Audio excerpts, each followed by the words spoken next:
अर्शी की मौत से अनिरुद्ध को लगा बड़ा झटका और उसी के मर्डर के केस में अनिरुद्ध हुआ गिरफ्तार। जी हाँ दोस्तों, हम बात कर रहे हैं स्टार प्लस के शो झनक की। तो दोस्तों, आगे बढ़ने से पहले अगर आप इस चैनल पर नए हैं तो इसे सब्सक्राइब कर दीजिए, साथ ही बेल आइकन दबाना ना भूलें। वीडियो अच्छा लगे तो इसे लाइक जरूर कीजिएगा। चलिए आगे बढ़ते हैं दोस्तों।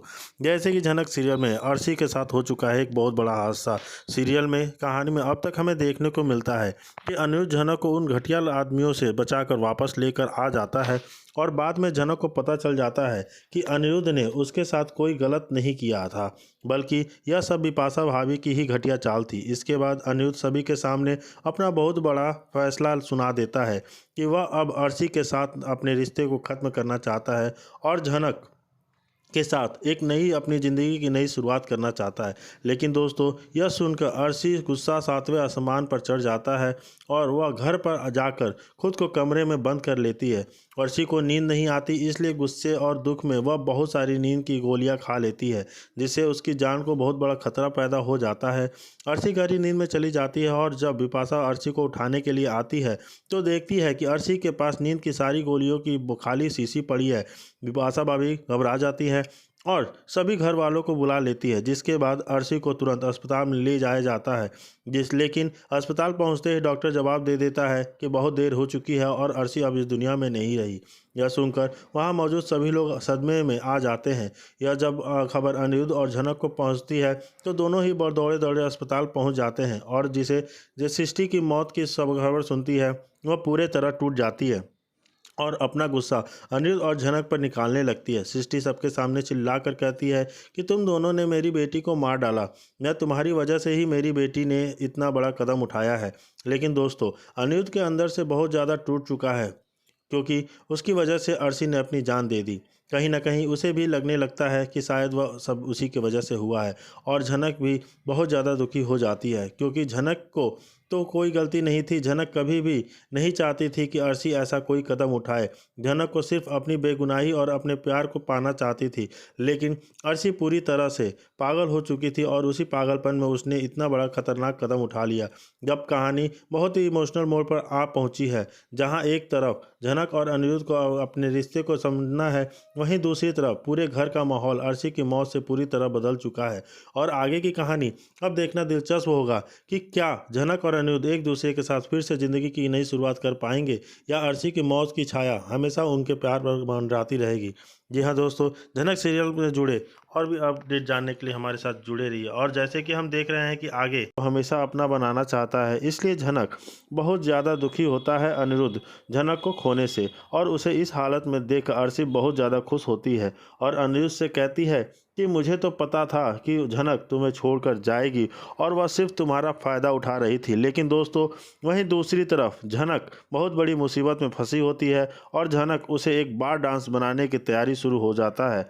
लेकिन अनिरुद्ध को इस बात का जरा भी अंदाज़ा नहीं होता कि झनक किसी हद तक परेशानी में है, इसलिए वह उसे ढूंढने की कोशिश नहीं करता। लेकिन तभी उसे पता चलता है कि झनक आखिरी बार बिपाशा के साथ थी। तब वहाँ तुरंत बिपाशा के पास जाता है और उससे सवाल करने लगता है कि आखिर झनक कहाँ गई है, और मुझे पता चला है कि तुमने ही झनक को एक गाड़ी में भेजा था। तब बिपाशा बहुत ज़्यादा घबरा जाती है और अनिरुद्ध से कहती है कि झनक ने मुझे मना किया था कि मैं तुम्हें ना बताऊं, और मुझे पता है कि वह कहाँ गई है, लेकिन मैं तुम्हें इस बारे में कुछ भी नहीं बता सकती हूँ, क्योंकि झनक ने मुझसे वादा लिया था। तब अनिरुद्ध को बिपाशा की बातों पर शक होने लगता है और वह कहता है कि मुझे तुम पर बिल्कुल भी भरोसा नहीं है और मैं सच जानता हूँ, पहुँच कर ही रहूँगा कि तुमने उसके साथ क्या किया है, आखिर झनक को कहाँ भेजा है। तो क्या अनिरुद्ध झनक को इस नई मुसीबत से बचा पाएगा? जी हाँ दोस्त, शान हो जाता है कि आखिर झनक मुझे छोड़कर क्यों गई। सीरियल झनक में अभी तक लोग कहते हैं अनिरुद्ध को लगता था कि उसे उनको हमेशा के लिए छोड़कर जा चुकी है, इसलिए अनिरुद्ध झनक से दोबारा नफरत करने लगता है। वहीं दूसरी तरफ झनक के मन में भी अनिरुद्ध के लिए नफरत पैदा हो चुकी है, क्योंकि बिपाशा ने ऐसा खेल खेला है जिससे झनक को यही लगता है कि उसे इस बार में किसी और ने नहीं बल्कि अनिरुद्ध ने ही भेजा है। इसलिए झनक डांस करने के लिए भी तैयार हो जाती है और इसी इसी वजह से कहानी देखना बहुत ही ज़्यादा दिलचस्प होने वाला है, क्योंकि अब अनिरुद्ध भी ठान लेता है कि वह पूरी तरह से बर्बाद हो जाएगा, क्योंकि झनक के चले जाने के बाद उसकी ज़िंदगी का कोई मकसद नहीं बचता है। इसी वजह से कहानी का अगला ट्रैक बहुत ही धमाकेदार होने वाला है, क्योंकि हमें देखने को मिलने वाला है कि अनिरुद्ध अब शराब पीने और नशा करने लगता है। साथ ही वह वह चीज़ करने लगता है जो पहले कभी नहीं करता था। इसी गुस्से में अनिरुद्ध एक बार पहुंच जाता है बार में, और लेकिन अचानक से वहां झनक को डांस करते हुए देख अनिरुद्ध के होश उड़ जाते हैं और उसे बहुत बड़ा झटका लगता है कि आखिर झनक यहाँ कहाँ क्या कर रही है।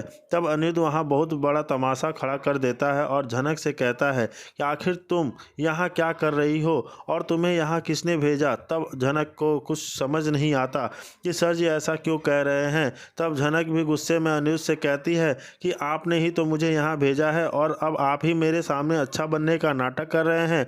लेकिन अब मुझे समझ आ गया है कि आप मुझसे सिर्फ पीछा छुड़ाना चाहते थे। इसलिए अनिरुद्ध को बहुत बड़ा झटका लगता है और वह झनक को समझाने की कोशिश करता है कि उसने ऐसा कुछ नहीं किया, उसे ढूंढते रहा है, लेकिन झनक उसे कहीं नहीं मिली और अब वह जान गया है कि यह सब विपाशा भाभी का किया हुआ है। तब अनिरुद्ध और झनक के बीच बहस शुरू हो जाती है, लेकिन आखिर में दोनों को समझ आ जाता है कि वो दोनों एक बहुत बड़ी साजिश का शिकार हुए हैं। तब अनिरुद्ध झनक को सही सलामत वहां से लेकर जाने की कोशिश करता है, लेकिन तभी उसे गुंडों का सामना करना पड़ता है और वे अनिरुद्ध पर जानलेवा हमला कर देते हैं। तब देखने वाली यह बात होगी कि क्या इस बार अनिरुद्ध की जान पर बनाएगी और क्या वह झनक को सुरक्षित बाहर निकाल पाएगा। जी हाँ दोस्तों, ये देखना बहुत ही ज़्यादा दिलचस्प होगा कि आखिर क्या होता है उसके साथ। आता है रास्ते में उसे विपाशा की गाड़ी दिखाई देती है। अनिरुद्ध गाड़ी का पीछा करता है और सुनसान जगह पर पहुंच जाता है जहां अर्शी और उसके गुंडे झनक को परेशान कर रहे होते हैं। वहीं दूसरी तरफ झनक ले ये सब फेस करना पड़ रहा है और तुम्हें कोई भी तुम्हारे परिवार वाले सपोर्ट नहीं कर रहे, तुम्हारा साथ नहीं दे रहे हैं। और वो बच्ची तुम्हारी भी तो थी ना, अनिरुद्ध को अकेले ही अर्शी यह सब क्यों कर रही है। तो अनिरुद्ध कहता है देखो आदित्य, अर्शी क्या करेगी क्या नहीं करेगी मुझे नहीं पता, लेकिन मैं झनक को कैसे भी करके जेल से बाहर निकालूंगा, भले ही मेरी जान क्यों ना चली जाए। तब आदित्य भी कहता है अनिरुद्ध मैं तुमसे शाम को मिलने आऊँगा और हम एक बड़े वकील को हायर करेंगे, जहाँ तुम टेंशन मत लो। वैसे तो शाम को मेरा शूट था, लेकिन मैं डायरेक्ट से बात करूंगा और अब जब तक झनक बाहर नहीं आएगी फिर मैं भी चैनल से काम नहीं कर पाऊंगा। वह कहकर अब फ़ोन करता है तो वही है। अनिरुद्ध जेल के बाहर ही बैठा रहता है और एक ट्विस्ट आपको भी पता है कि वही खबरों में बताया जा रहा है कि अर्शी जानती है कि उसकी बेटी कहाँ है और वह सबके पीछे उसका हाथ है। इसलिए अर्शी झनक जेल जाने की खुशी में बहुत खुश होती है और अपनी मॉम को कॉल करती है। तब सृष्टि कहती है आज तक जो मैंने नहीं कर पाया बेटा वह तुमने कर दिखाया। अब हम भी देखते हैं कि कैसे वह अनिरुद्ध झनक को बाहर लेकर आता है। तो अब अर्शी कहती है मॉम आपने वह आदमी से बात किया ना, वह शहर से बाहर चले गए क्या। मुझे तो वो इस बार से डर है कहीं अनिरुद्ध उस आदमी के घर ना जाए और बच्चे के डीएनए टेस्ट ना करवाए। अगर यह होगा तो मैं फंस जाऊंगी। मैं भी आपकी तरह ही कितनी गिरी हुई हूँ मॉम। आपके करियर को आगे बढ़ाने के लिए मुझे आपके साथ देना पड़ रहा है और मेरी बच्ची को किसी दूसरे को देना पड़ रहा है। लेकिन मॉम मेरी बेटी दिखने में किस तरह कह गई है। सृष्टि कहती है अर्शी धीरे बात करो क्योंकि कोई सुन लेगा। तो वैसे तो मैंने कभी सामने से नहीं देखा है, लेकिन शायद अनिरुद्ध पर ज़्यादा गई है, लेकिन तुम्हारे जैसे ही वह भी रोती है। और मैंने वह आदमी को यह भी कहा है कि हमारे दे दिए हैं अगर कभी मिलने जाऊंगी तो उसके लिए कुछ कपड़े भी लेकर जाना पड़ेगा और जब 5 साल की नहीं होती तब तक तुम कभी भी नहीं बोलोगी कि तुम्हें मेरी बेटी के बेटे से मिलना है। समझ में आया। अर्शी कहती है मॉम आज नहीं तो कल